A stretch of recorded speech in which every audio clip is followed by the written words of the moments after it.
So in this video we'll start to look at skin weighting the character, which is the skeleton driving the geometry. From the last video we saved out the rig skeleton, so we need to go back to the actual bind skeleton. So I'm going to open from the rig folder, I'm going to go back to skin and open up the last one where we've got the geometry referenced in and the actual bind skeleton. Okay, so this is now ready to start skin weighting. Just a little bit of information about the geometry. Wherever I've got left and right sides, like shoes and arms, if you make sure that they are one object, then you can mirror the skin weight. So you only have to skin weight one side, and that makes it a lot easier. Okay. All right.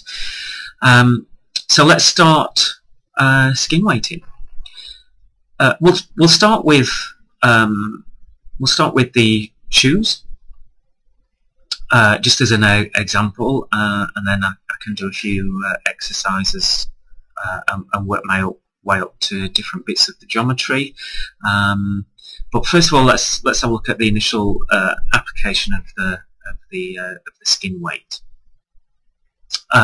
So whenever you start skin weighting, you need to first of all define the joints that you want to drive the geometry.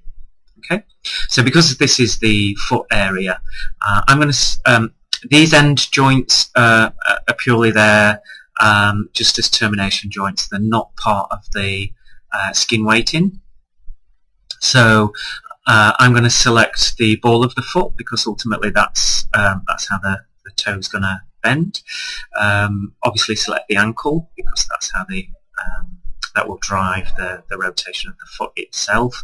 And actually I've got these extra twist joints, and because the boot goes a little bit up the shin, then I'll incorporate that into the skin weighting as well. Okay, so let's select the left side and shift select the right side. Now I always go from the child up the hierarchy.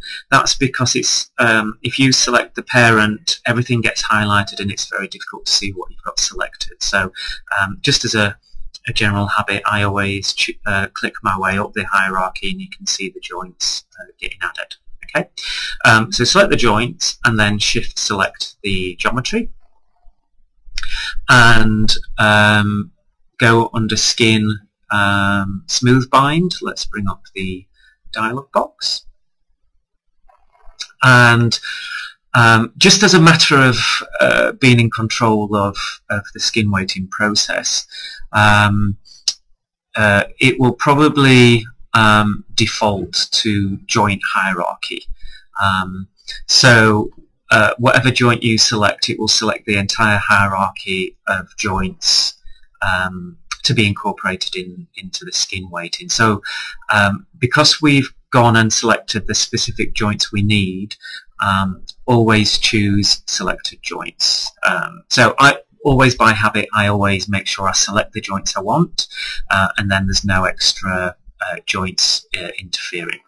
Okay, so the bind method is just the initial calculations, sort of the algorithms of trying to work out how each vert is driven by a joint.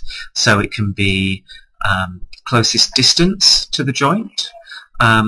Sometimes closest distance, when you've got left and right sides, it might try and attach these verts over to these joints. So that might not be a good option when you've got left and right sides that are quite close, particularly around the kind of groin area where the verts are quite close together. Sometimes it has difficulty.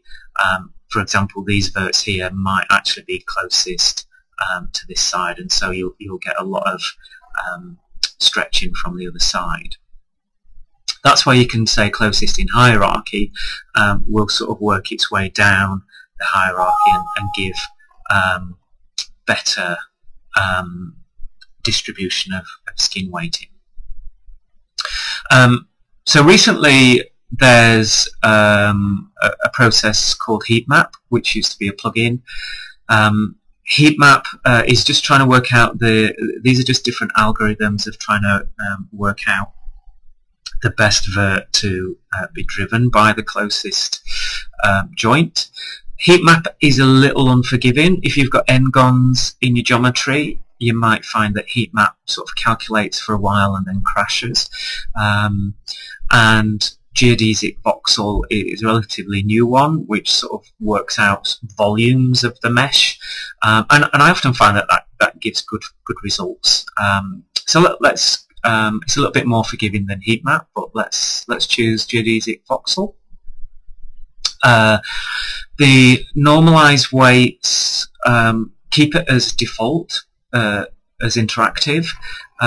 Particularly for game engines, we don't want the weight values to be more than a value of 1. So normalizing it through interactive never increases the value of the skin weighting above 0 and 1. And that's better for game engines. Okay, so you can generally keep the rest as default, and then click on bind skin. Okay, so that will calculate a little bit, and there we go. If I just move the joints, you can see that it's now driving the geometry underneath.